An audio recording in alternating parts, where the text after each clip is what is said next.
আরে কোনো মাইনে টাইনে দেবো না। তাহলে আমার বাচ্চাটা কি খাবে? ও সুইটি রিল্যাক্স, ওরকম কত বাচ্চা আমরা বানিয়ে নেবো।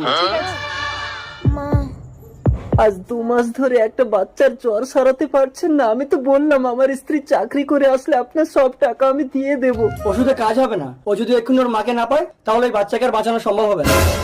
ডাক্তার বাবু, মা, সুইটি। চলে এসো নিপা। এটা কে মঞ্জিল? ইউ তুমি আমাকে মারলে? বেশ করেছি, তুমি তো অন্য পুরুষকে নিয়ে শুয়েছো, আমি একটা ধরি 10টা ধরি, তোমার কি? বেরো আমার ঘর থেকে। ও খাওয়া নিপা। আমার স্বামীর কাছে চলে যাব। স্বামী আমাকে ক্ষমা করে দাও।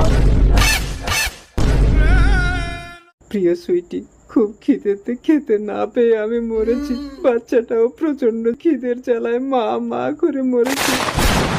আদালত আসামি মঞ্জিল রাজকে প্রাণদণ্ডে দণ্ডিত